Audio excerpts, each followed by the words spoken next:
Now, we are done practicing. We are going to be dealing with much lower gravity, so we don't actually need these. But we have to keep in mind now we have much, much lower thrust. So although the gravity is lower, we're still going to want to watch out and basically, when we're far away from the surface, do a test thrust to see how effective this is at actually stopping us from smacking into the surface at more than 10 meters per second. So basically that's good. I'm not sure why that's symmetrical double, but it's weight we don't really need. So get rid of that. Everything else looks fine.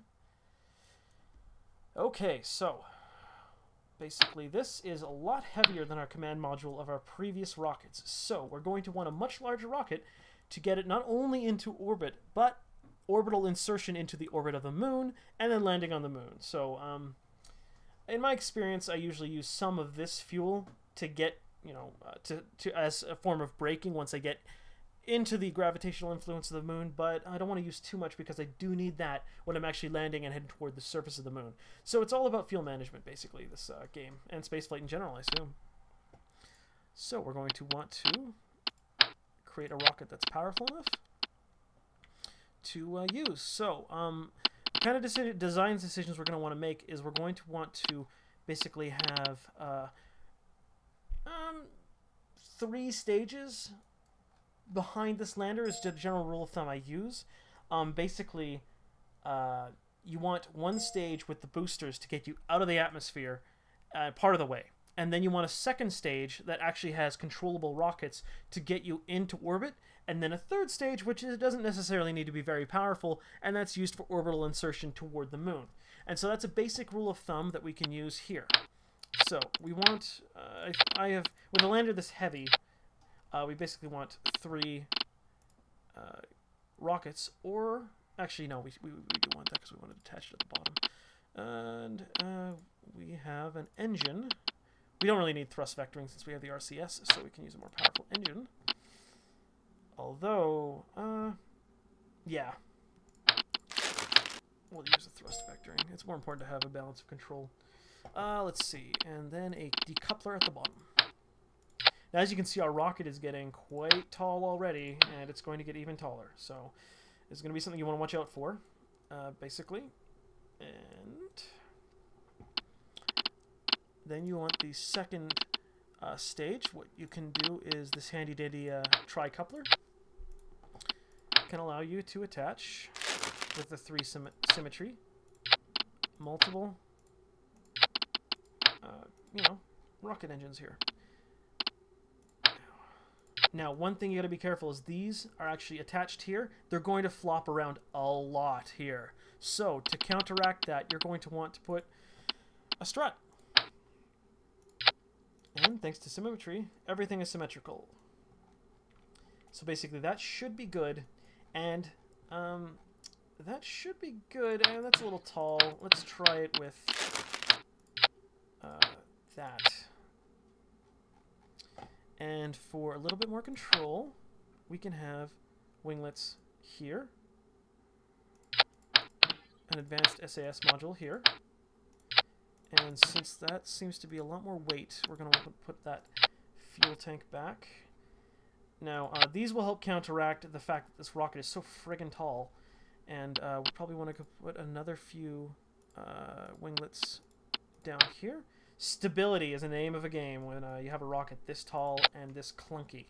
It's got a lot of parts that can move against each other, and I'm not even sure this is going to even make it into orbit because this is the first time I'm building it.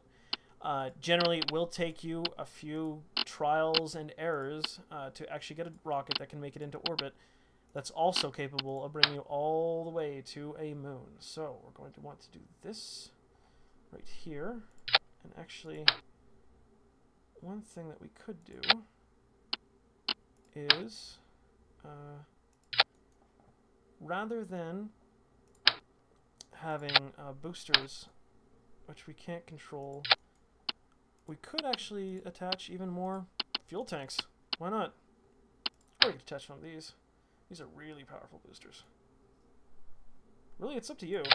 What kind of... these things are really friggin' powerful. Let's see. Okay. Let's actually not a bad idea to include some SAS modules here. Now, hopefully this will be alright. I have absolutely no idea, though, and I'm kind of, nervous about launching this. And one thing you can do, actually, to increase stability on a tall rocket like this is actually have this attached there, and that didn't work. Great. Okay, how about there? There we go. Okay, that will actually help a lot in stability. And a little bit more weight, maybe some drag, I'm not sure if those cause any drag, but it'll definitely help in stability. So, look at this thing. It's kind of a little behemoth. Hopefully it has enough power to get us to Mun. See, these are already going kind of crazy.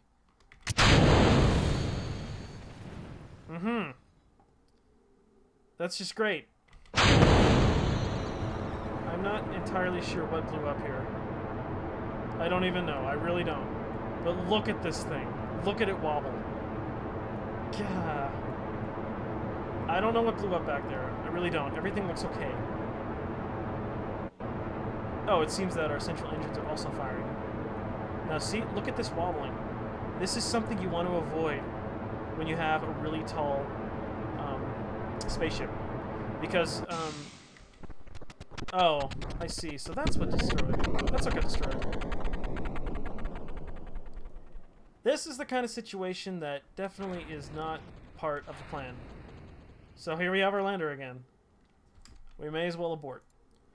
Okay, so after a few trials and errors, basically I came up with a design that actually got me to Mun and back, and it was basically trying to build a design that would get enough fuel to get there. That's basically the big challenge, and I came up with such a design. So the lander's pretty much the same. I just swapped these four-way RCS thrusters and these lateral RCS thrusters. Hopefully that will make a more stable lander when the time comes to land on the surface of the Mun. And yeah, basically the rocket, the previous stages that come before this have gone through some radical changes. Basically, I had a three-way split that went three ways again. So there's 9 thrusters, 12 of these giant boosters, and just the orbital insertion stage. It's just 3 tanks, but once it gets up there, it'll be fine. So basically, this is what it takes with the small ship parts, and not the big honking ones like this, which I'll show you later when we get to Minmus. But basically, this is what it takes to get to Mun. All these parts, basically, the more complex your ship is, the more parts it has, the more can go wrong.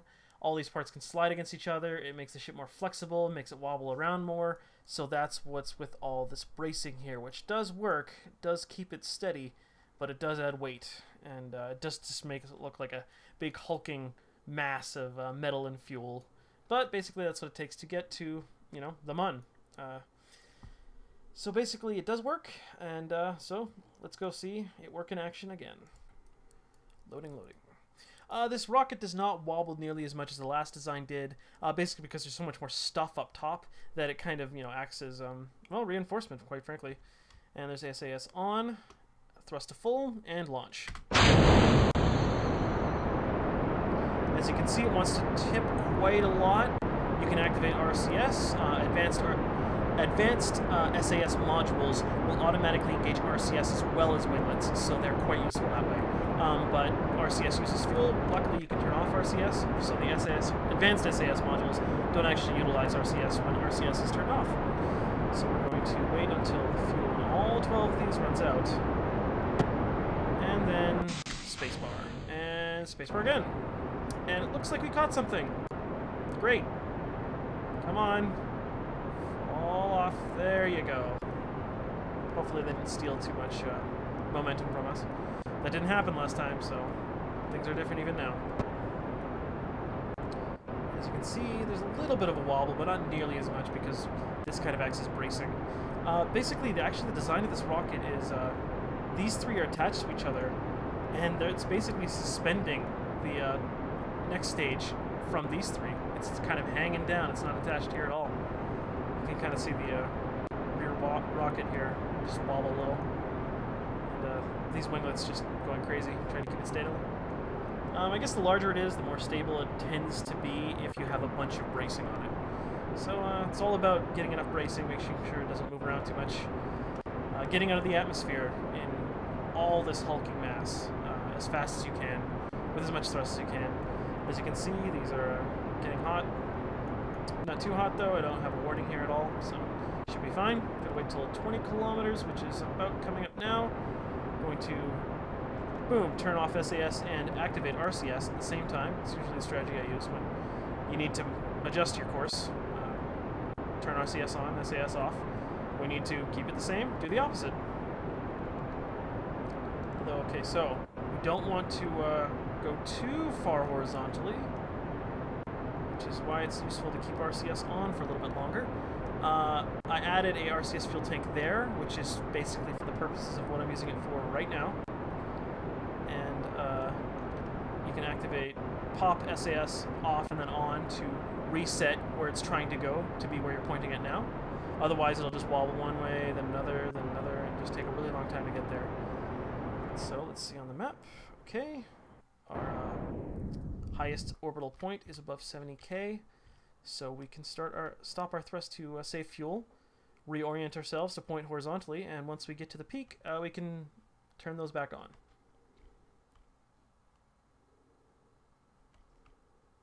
And this spaceship is so massive that it actually takes a long time to turn and to twist. And that's going to be a problem, basically. You know, the more mass you add, the more fuel you need to move that mass.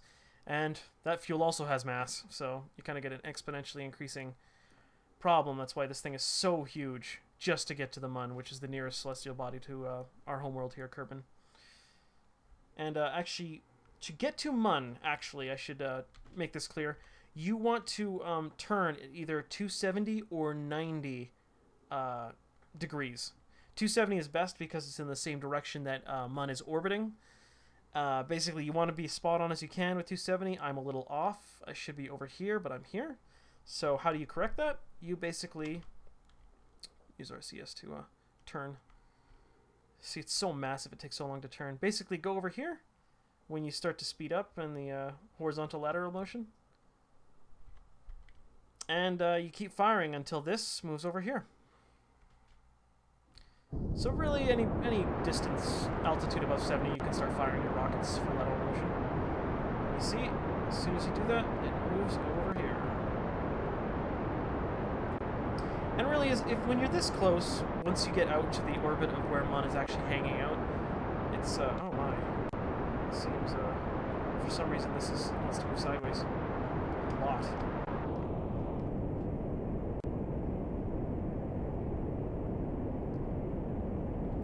Yeah, this is kind of the big vibrations from all these parts interacting with each other. Causes that to happen, and it's especially... The physics engine keeps twitching this when it actually shouldn't, because there's so many parts here. See, like, that. That should not happen if the physics engine just has a bug in it, I guess. But it's something you gotta deal with in this game. It's not gonna be fixed anytime soon. It should only be... Oh, say, right now, our orbit is now achieved. How much fuel do we have left? We have only a little bit of these 9 final tanks left. They each have about 22.6 liters left in them. Any fuel you have left is good fuel. So basically, we've got our orbit oriented almost perfectly at 270 degrees. And we're just going to wait, we should basically wait until we're about, we should aim for 1/6 of a full orbit, because by the time we get out there, the Mun will have orbited over there. And so the point at which you want to activate thrusters is pretty much where that low point is in the orbit. So we're just going to speed up time and wait for our ship to get there. One thing is, for some reason, the physics engine seems to be under the impression that spaceships are accelerating sometimes if you have SAS activated. So if you get that error, just turn it off, and yeah, then you'll be good to go. This is all the space junk that I've left around over the last few missions. It'll be up there forever and ever. Unless by sheer chance they hit each other. It's really not likely. Space is aptly named. It's full of emptiness, usually. So yeah, right. We want to go back to real time just slightly before we get to the point where we actually want to make a fuel burn to change our orbit. Just to give ourselves time to get reoriented, and especially in a ship as massive as this. I could detach the stage as it is now, but it does have, you know, precious fuel inside, so that's fuel I don't want to waste. I could definitely use it to push my ship further. And fuel is always a precious commodity in spaceflight. You spent a lot of fuel getting it up here as a form of mass, and so, you know, you might as well use it if you have it. It won't last very long, but will give us something. So, orbital burn. As you can see, that didn't last very long, but it did give us a little bit of a boost. So, spacebar. And look at those just separate completely in sync. And my next stage moves sideways slightly. We should be able to maneuver and speed up much, much faster now that we're much lighter without those dead weight stages. The whole point of stages, basically. So I want to orient myself at 270 degrees. Turn on SAS. You can tell when the RCS's thrusters are firing in all directions that you've pretty much achieved no rotation. And so we're going to want to continue that burn by pressing spacebar again and activating the actual thruster.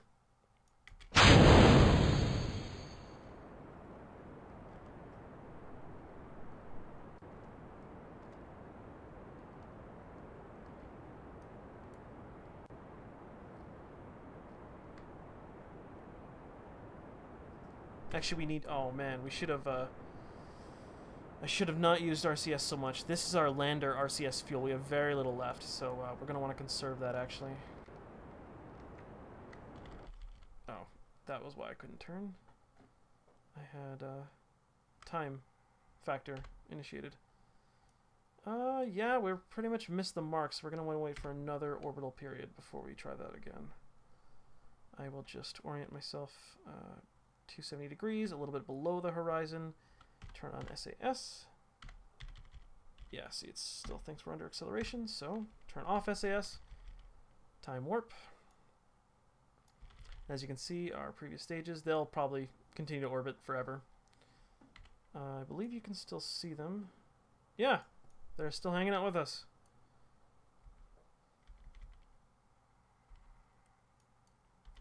So we will wait for another orbit to be completed, and we'll make another attempt at a burn there.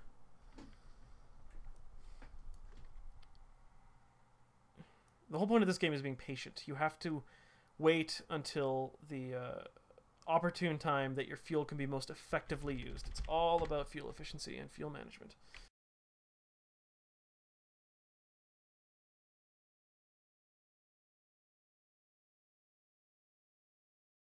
We are going to have surplus regular fuel, so sometimes it's a trade-off.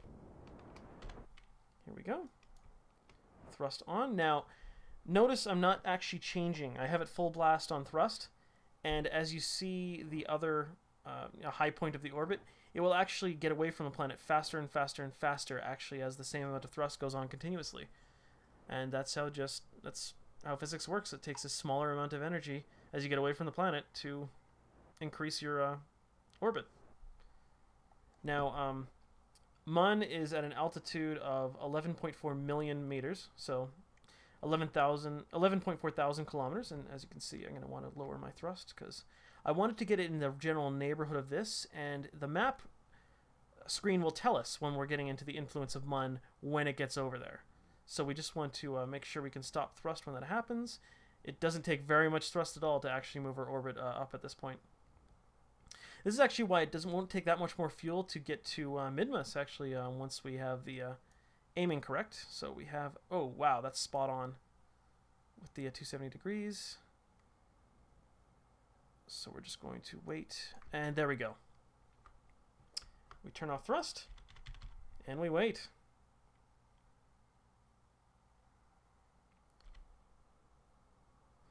Now, one tip that I want to give you guys is... when you get close, like say when we get here and we get close to Mun, we're going to speed up as we pass it, and at time warp times 1,000, you'll go by really, really fast, so you want to slow down time before you think you need to.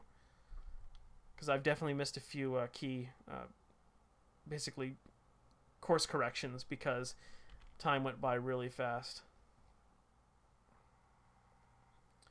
Okay, and we're going to want to wait until just before this point to begin thrusting down.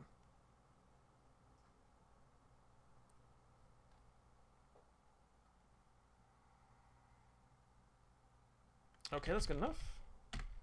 And there's Mun. Look at that. We're almost there. Now, this is the tricky part, because if you are precise enough, you actually won't have that much lateral motion when you actually get to the surface, but it all depends on being precise. Now, we have just over 1 fuel tank's worth of fuel left in this stage, and we're going to put that to good use. This is what's called orbital braking. This yellow is basically, at this point we will escape the Mun's influence, and we will go back into the orbit of Kerbin at that point, and that will be the orbit we'll have once we do that. But since we're changing our course, that's not going to happen. And we are officially in orbit of Mun. Slow down thrust. Now our altitude is about 298 kilometers. I'm going to wait until there, and then I'm going to lower. I'm actually going to do a full burn and brake fully around at this point, because it's much easier to land when there's light hitting the surface of Mun. So speed up. Shouldn't want to go any higher than 100 when you're this close.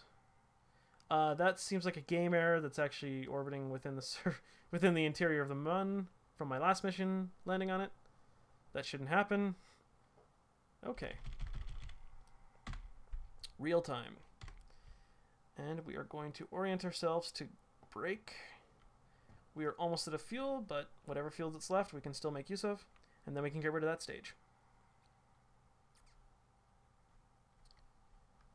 And basically, I guess whatever, I don't know exactly what mechanic is actually helping us maneuver here. We don't have any thrusters, RCS thrusters enabled or anything, but whatever it is, it's in the command module, I'm pretty sure. But moving this entire mass is a lot more slower than just the command module itself. So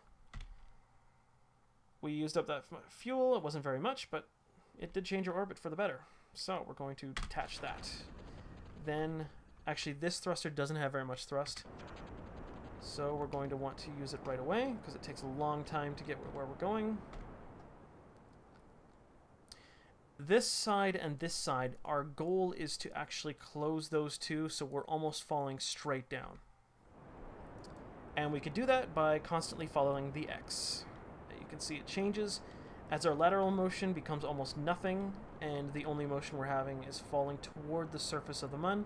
This will slowly and faster and faster and faster creep towards center. And that's what we're going to want to do.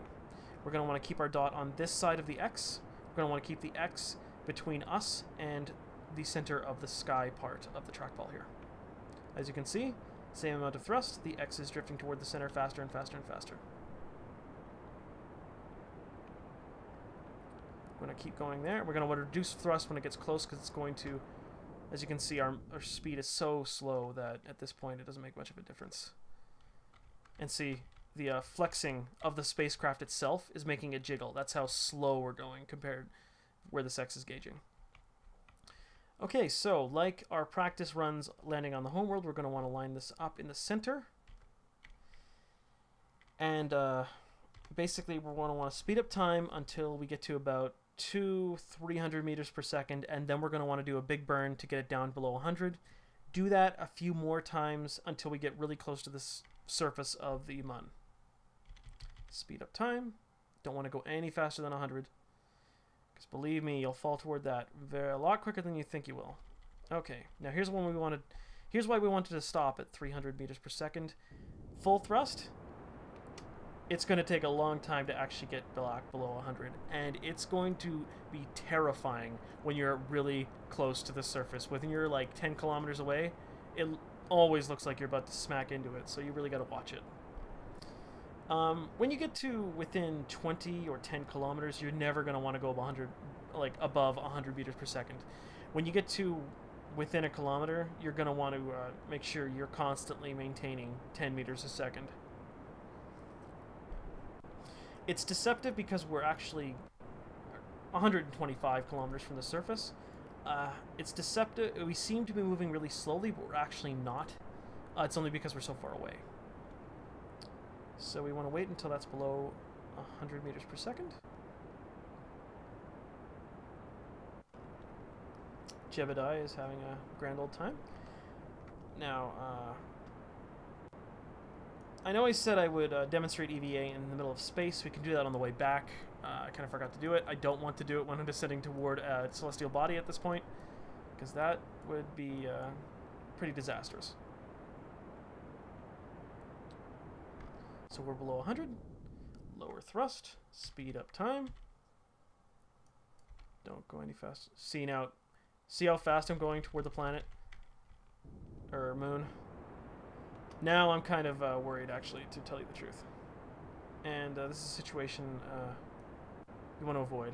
I shouldn't have gone up to 100. I should have only stayed at 50. I'll probably be able to get below 100 before I smack into the surface. Or get close to doing so. But yeah, this, I don't want to speed up time anymore. You accelerate way faster than you think you will.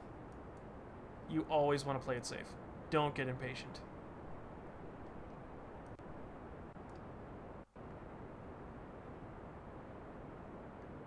As we get closer to the surface of Mun, it will actually appear to grow, faster and faster and faster toward us, and that's just a trick of perception, basically.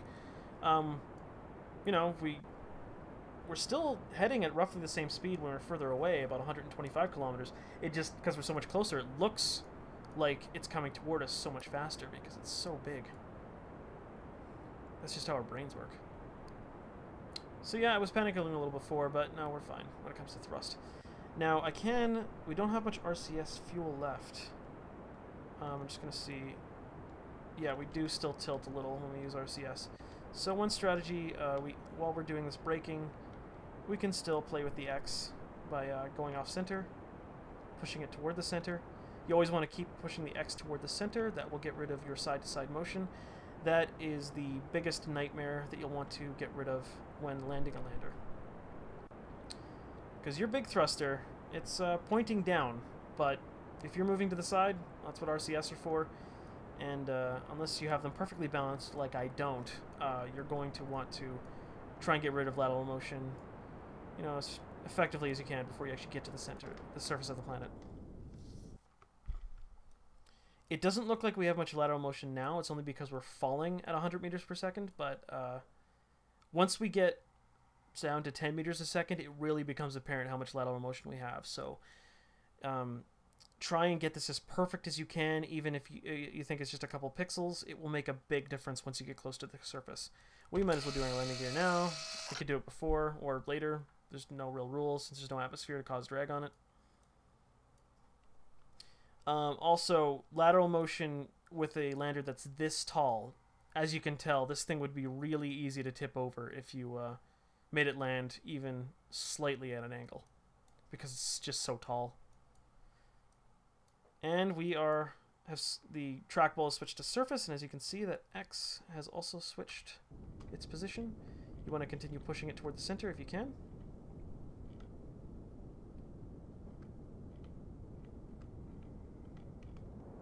We're going a bit fast, actually.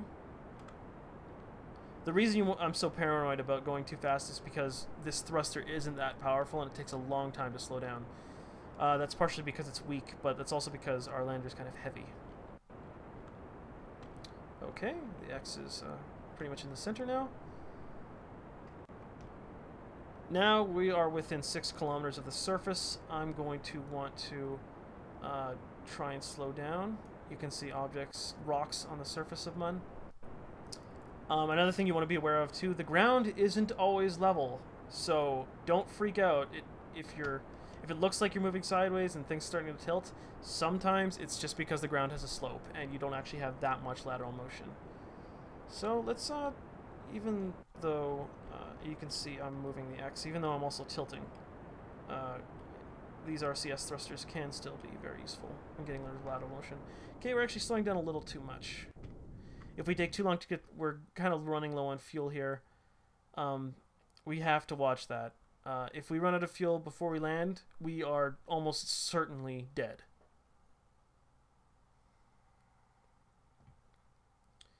So, it's a balancing act between taking too long to get to the surface and being too fast of a velocity by the time we get there.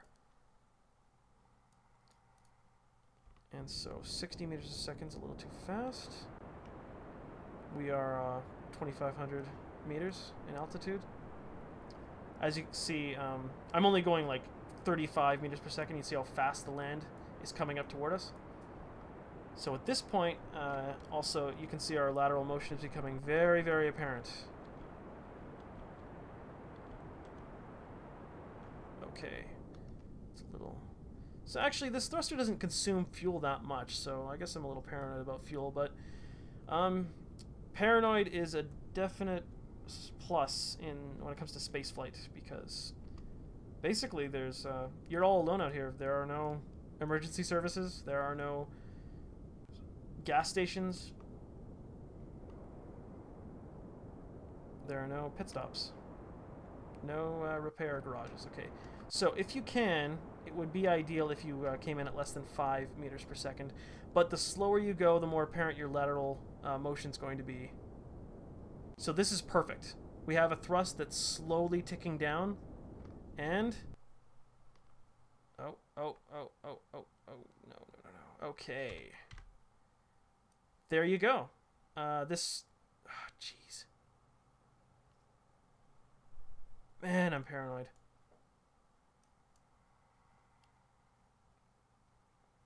Okay, looks good. This thing's so tall that it really is very close to tipping over there just now. So, but we've done it. We've landed on Mun. And look at that. Isn't that a beautiful view? So apparently the land elevation here is 1,562 meters, at least from the command module. So maybe a few more meters that way. Yeah, so basically you never want to assume that 0 meters is the surface. Because look at this. I'm 1.562 kilometers from the quote-unquote sea level of this moon. I don't know how they calculate that on a moon with no water, but they do. So you always want to keep your eyes open. Don't trust that altimeter too much. And yeah, basically, now we can get out. Go rock around on the Mun. And there. As you can see, there's low gravity, so the way he's walking around, he can jump real high. He's having a ball. And, yeah. Jetpacks. Shift to go up, control to go down. I haven't tried going so fast as to kill astronaut, but a Kerbal not, but I'm assuming you can. So just be careful. You can actually get up really high with this guy, with his little jetpack. And also, if you happen to land on the dark side of the moon, L would put headlights on from his helmet.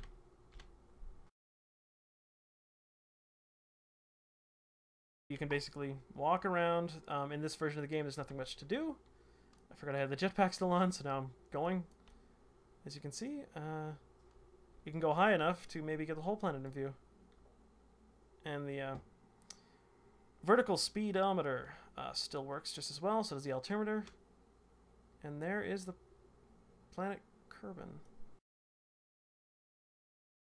Now look at how far I got it. That's what you get with a low gravity moon. And so, getting back down to the surface with the jetpack, you're going to want to be careful, because I'm pretty sure if this guy's going fast enough, he will die. Yep, and you want to make sure you keep this between 5 and 10. When this gets to 10, begin braking. I'm going way too fast. Yeah, and there we go. And that's getting on the Mun. Now, we have done half of the mission. The other half is getting home. Shouldn't be too hard if you do it right, but remember, it's always a matter of fuel. Always. Using your fuel most effectively with what you have. There is some fuel left in this lander, and we are going to make use of that. We will waste nothing in space, because we only have what we brought with us, basically. So let's pack this up. Okay, so we still have a little bit of fuel. We're definitely going to make use of that. So SAS off, because we're going to adjust our trajectory. So basically, we landed pretty much what could be considered the equator of Mun, which is excellent, because that means we can just head due east or due west to establish an orbit that will take us back to Kerbin. That is a simple problem. Basically, it was the same simple problem getting to Mun. The Mun was the orbit is exactly perpendicular to basically east-west. That's exactly on the east-west plane. Minmus, on the other hand, will be more difficult because its orbit is skewed, but we'll worry about that when we go there. So, we just want to make sure our position is good. An east or west trajectory, I guess west, should take us to exactly where we want to go, which is excellent. So, thrust up, landing gear up,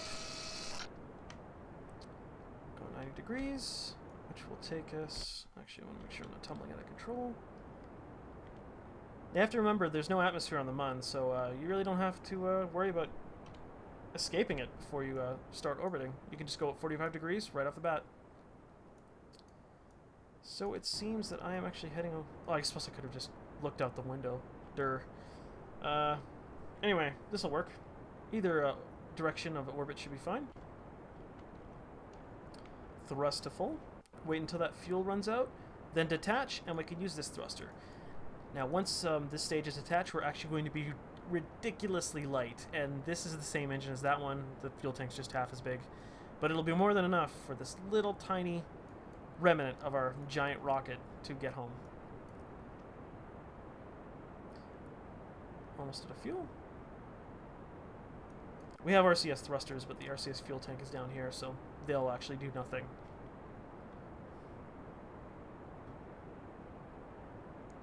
Okay, out of fuel. Detach and fire. As you can see, it's really, really easy to move around. As you can see, because there's no atmosphere, it's really easy to establish an orbit. Probably want to get up to about 20 kilometers, and then cut thrust. Then wait until we get to the high point, and establish orbit from there. Then, from there, we are going to wait... Actually, since we're heading here, we'll get to that point anyway. This is actually the direction we should have gone. So, this is the direction we did go. Awesome. We're going to wait until we get to the high point. Then we're going to thrust to increase our orbit. Then we're going to... We don't even need to make a complete orbit. We just wait until this point, and that will increase our orbit at this end out toward the homeworld. So, time warp. Almost there. Yeah, it's close enough. SAS off. Get into position. SAS on. And thrust. So basically I'm going to wait until I have a decent height at this point in my orbit, and then I'm going to wait until I get there, thrust, like I said before, and adjust my orbit to head toward the homeworld. And you'll see how that'll work. I should actually wait until this point is there. Yeah. Okay, so I can adjust my focus to target Mun, so the camera doesn't move around as I orbit. I can line up these two and then wait until my spaceship is right around here. So time warp. Close enough. And as you can see how easy it is to maneuver compared to when we were so much more massive. It's because we're so tiny, so light. And thrust. And it's not nearly as difficult to escape this relatively smaller gravity well as it was to get away from the homeworld. Even, you know, over and above the fact that there's an atmosphere to escape. So, I mean, getting away from the homeworld is a lot more difficult than getting, you know, toward it. So, I will escape the influence of Mun, and I will get in an orbit that looks like this. It's not exactly the orbit I wanted, but maybe I should have thrust it actually here. Waited a little longer. Oh well, I can, let's see. I still have plenty of fuel. We should be good.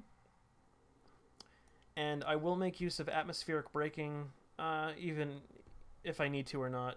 It's just a good technique to use. It saves fuel. You always want to keep a little bit more fuel than you think you need on hand, just in case you made a miscalculation or something. And I have now escaped the influence of Mun. I'm going to wait until that point, and then I'm going to do another orbital burn. Okay, close enough. Again, reorient myself. And burn. Oh, nope, that is wrong. I need to brake, not go faster. See what I mean about miscalculations? And brake, not go faster. Yeah, I'm still good for fuel. In the same token that getting your orbit to go like further away from what you're orbiting goes faster and faster and faster. As it comes toward a body, it gets slower and slower and slower. So you're going to have to keep that in mind fuel-wise. So I have plenty of fuel. Don't need to worry about it for now. Going to focus on Kerbin. Now, I'm going to wait until this gets to about 50 kilometers. That will put me in the upper atmosphere, and atmospheric drag will then move this point for me without me needing to use any fuel. I don't want to go any lower than that, because then the air resistance will slow me down too fast and create too many Gs, and I'm just going to act as if that would kill my crew, and I don't want that to happen.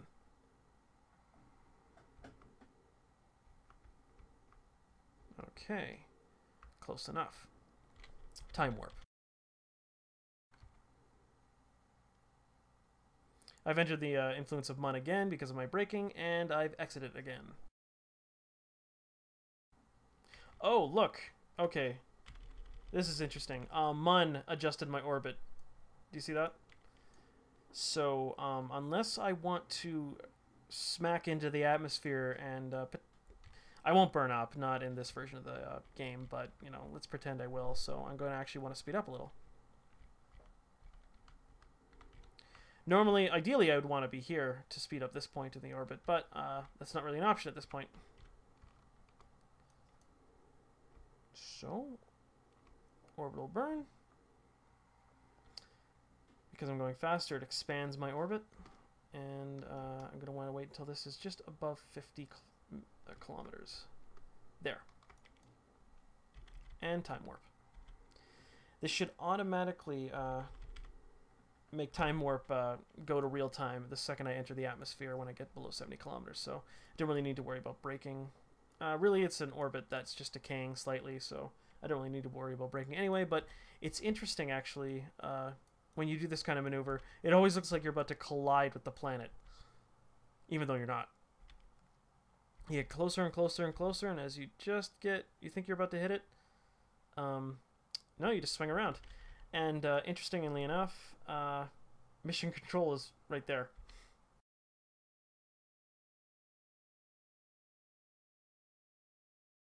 And as you can see, thanks to atmospheric braking, this is moving down slightly.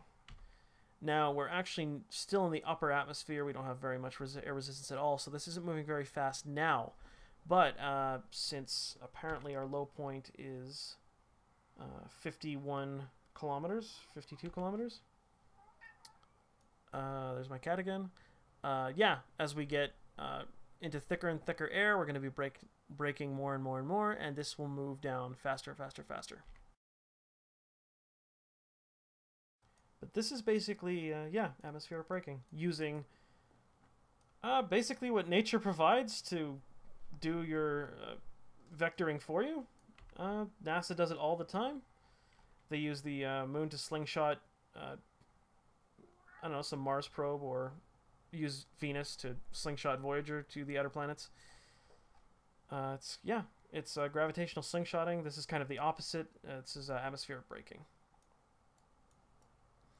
The map doesn't really have a feature that allows you to effectively use, say, Mun as a slingshot to get to Minmus. It doesn't really display a trajectory you'd have if you did that. So maybe in a future update, not now. But isn't the planet pretty?